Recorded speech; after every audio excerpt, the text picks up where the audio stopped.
yung hapon kaninyong tanan. So karon mention no aduna na pud kita ipaambit og isang yaw mahitungod kini sa pulong sa Dios.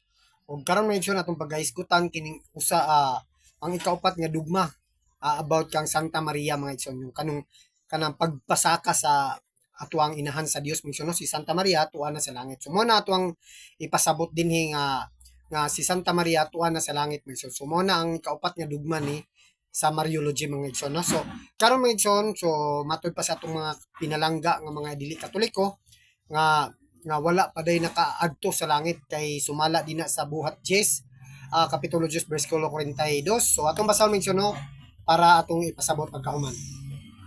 So nga nagkuan na atong tanawon diri sa Biblia mga igsoon no. So buhat kapitulo 10 bersikulo 40. So buhat 10 42. So atong i-highlight kung no para mas maklaro. So nga nagaingon din og gisugo kami niya sa pagwali sa maayong balita ngadto sa katawan ug pagpamatuod nga siya mao ang gipili sa Dios ug paghukom sa mga buhi ug sa mga minatay. So karon mention no kay wala pa man ang paghukom kay wala pa man ibalik ang atong Ginoong Kristo. So wala pa juday nakasaka sa langit o posible daw nga tuan na si Santa Maria sa langit mga igsoon. So mo na atong pamatud-an dinhi mga igsoon no nga atong ipamatuod dinhi pinagi sa Biblia nga tuwa na si Santa Maria sa gingharian sa Dios o tuwa sa langit. Kaya di na mention ang pagtulunan din na sa Katoliko mga igsoon. So ang paghubad sa nakasulat so muna binaba ang paghubad mga igsoon aron diin masabtan sa iyang katawhan mga igsoon no. So ingana na atong basahon dinhi sa Nehemias mga igsoon nga kinahanglan gayud ang pagpasabot sa balaang kasulatan o sa balaod sa Dios kinahanglan nga ibinaba klaruhon og pagsabot mga igsoon ba para makasabot ang tanan katawan. So nga nagaingon din mihatag silang binaba nga hubad sa balaod sa Dios ug gihatag nila ang kahulugan niini aron ang mga tao makasabot. So mo na migsoon no. So dili na pamatuod dinhi sa balaang kasulatan migsoon na dina sa atong pagtulunan sa Katoliko nga dili lang mabasa dinhi sa balaang kasulatan dili na kita motuo. So dinhi migsoon na adunay mga nga aduna dumasabtan nato dinhi migsoon no bisan pa magwala dili litra por litra apan kung atong sabton ang nahisulat migsoon so tuwa na gayud sa langit si Santa Maria. So atong basahon migsoon no dina sa gipadayag kapitulo 12 bersikulo 1 ug 2 then kama 5 migsoon no. So atong i-highlights para maklaro. So nga nagaingon dinhi unya nagpakita ang usa ka dakong tilimadon didto sa langit usa ka babaye nga nagbistig adlaw ug nagtunog sa bulan ug gikoronahan siya 12 ka bituon. Hapit na siya manganak ug nagtiyabaw siya sa kasakit. Sa 5 mga igsoon, so unya gianak sa babae ang usa ka batang lalaki nga maghari sa kanasuran ug sa paagi nga hingpit kayo apan gisakmit ang bata o gidala ngadto sa Dios ug sa iyang trono. So mao na migsoon no. So kinsa man ang nanganak dinhi nga mao ang naghari sa tibok kanasuran migsoon. So walay lain migsoon no, si Santa Maria. Kaya ang iyang gianak mga igsoon si Hesukristo nga ang ato ang Ginoo. So mao na migsoon no atong sabton no walay laing nanganak dinhi sa kalibutan mga igsoon nga ang batang lalaki nga mao ang maghari dinhi sa kalibutan. Kung dili lang kung si Santa Maria ra gyud mga igsoon. So mao na migsoon no walay litra por litra dia pero naay masabot kung ipasabot lang gyud sumala bitaw dito sa Nehemias nga ang paghubad nga binaba aron diin makasabot ang katawhan sa Dios mong so mao kana mayson ug din usab mga isod ato sang ipasabot dinhi nga aduna nagayoy gibayaw ngadto sa langit ug gikuha sa Dios mga igsoon si Enoch isa siya sa gikuha sa Ginoo mga igsoon atong basahon mga igsoon sa Genesis kapitulo 5 bersikulo 22 to hangtod sa 24 mga igsoon atong i-highlights. So 22, 23, 24. Na nagaingon din human mataw si Metosila si Enoch nagkinabuhi nga matinumanon sa Dios sulod sa lain 300 ka tuig ug nakaliwat siya ubang mga anak. Miabot ang iyang panuigong og 365 nagmatinumanon siya sa Dios ug tibuok niyang kinabuhi. Unya wala na siya igkita kay gikuha man siya sa Dios. So klaro gayag migsuno nga si Enoch day kay tungod sa iyang pagkamatinumanon sa Dios misun gikuha sa siya sa Dios ug wala na nakita. So buti pasabot tuwa na siya sa langit migsun. And then diha usab si kuan mga igsoon si Elias migsun gibayaw usab sa Ginoo mga igsoon no gikuha siya sa Dios. So atong basahon mga igsoon diya sa ikaduhang hari mga igsoon, no?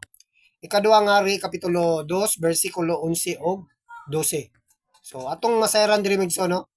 So atong i-highlights para maklaro. So nga nagaingon samtang nagpadayon sila paglakaw og nagsultihanay sa kalit usa ka karwahe nga kalayo nga giguyod og mga kabayo nga kalayo usab ang may patiwala kanila og gibayaw si Elias ngadto sa langit pinaagi sa usa ka alimpulos. Nakakita niini si Eliseo og misinggit siya, amahan ko aniya ang mga karwahe ug ang mga kabalyero sa Israel ug wala na dayon niya nakita si Elias. Unya gikuha niya ang iyang biste ug gigisi niya kini sa duha ka bahin aron sa pagpakita sa kasubo. Sumo na migso, no, si Eliseo gisundo sa na karwahe nga ang naay kabayo dito nagsiga na migso nagkalayo. So gikuha si Elias, so gibayaw ngadto sa langit. Sumo na migso, no. So makaingon kita nga aduna nagyoy ni saka sa langit. Mismo na ang Dios o mismo na ang pulong sa Dios o ang Biblia nagingon migso, no, nga gikuha sila sa Dios o gibayaw sila sa Dios. Ug diin maigsoon na usab din na sa tong duha ka propeta maigsoon nga gipasaka sa Dios mga igsoon, no. So atong basahon diha sa gipadayag. So gipadayag kapitulo 11 bersikulo 10 9 mga igsoon, no, og kama 12. So atong i-highlights mga igsoon, no, para maklaro. So nga nagaingon din sulod sa tulo ka adlaw ug tunga ang katawan sa nagkalain-laing nasod banay og ginulungan mutanaw sa ilang mga bahaya ug dili kini nila ipalubong malipay ang katawan sa kalibutan tungod sa kamatayon niining duha ka saksi sa ulugon nila kini pinaagi sa paghinatagay og mga gasa kay gipaantos man pag-ayo ang katawan ni adtong duha ka propeta. So mao ni mga igsoon, no, duha ka propeta nga namatay mga igsoon, no. So atong basahon sa ika-12 mga igsoon. Unya nadungog sa duha ka propeta ug ang singit gikan sa langit nga nagingon, saka kamo ngari ug may kayab sila ngadto sa langit sakay sa mga panganod. Samtang nagtanaw kanila ang ilang mga kaway. Sumo na migsoon, no, ang duha ka propeta nga nangamatay mga igsoon, no. Sugi tawag sila didto sa nakadungog sila tingog ngadto sa langit ug nag-ingon nga saka ngari, saka kamo ngari. So mao na migsoon, no, aduna gayoy gipasaka o tuan na gayoy sa langit, no. So unsa pa ka ang atong inahan sa Dios nga si Santa Maria nga susama niya naman example ikaw ang tag-iya sa langit ni si Jesu Kristo tag-iya sa kalibutan. Imo na ganing gipasaka ang imong magtotoo o imong mga propeta. Imo ganing gipasaka o gibayaw ngadto sa langit. Unsa pa ka ang imong inahan nga usa-usab ka sumusunod, usa-usab ka matinumanon nga pagkainahan mga igsoon, no. So mao na unfair pug kayo kung di nimo pasakawon ang imong inahan. So susama niya na igsoon, no, ang mga propeta, ang mga matinumanon sa kabubuton sa Dios gipasaka sa Dios igsoon. So gipasaka. So unsa pa ka si Santa Maria. So mao na atong pamalandungan, no. Ug dinhi mga igsoon kining mapadayag usab nato, no, nga aduna nagayoy na sa langit. Sumala dinhi sa gipadayag kapitulo 6. So atong basahon mga igsoon, no, para makita og madunggan usab ninyo, no. Gipadayag kapitulo 6 bersikulo 9. So atong i-highlights. Unya gitangtang sa nating karnero ang ikalimang silyo ug nakita ko ko ilalim sa halaran ang mga kalag ni adtong gipamatay tungod sa ilang pagsangyaw sa pulong sa Dios ug ilang pagkamatinumanon sa pagsaksi. Misinggit sila Ginoo nga labing gamhanan balaan ug nituod dugay pa ba nimong hukman ug silutan ang katawan sa kalibutan tungod sa ilang pagpatay kanamo. So mga igsoon, kining mga kalag mga igsoon, no, nga matinumanon sa Dios mga igsoon, no, antuanan kini sa langit kay nanan sila sa nating karnero ug naa na sila didto mga igsoon, no. So nagaingon sila didto. So mo ni nga kini nga tunguron igsoon nga aduna nagyoy na langit.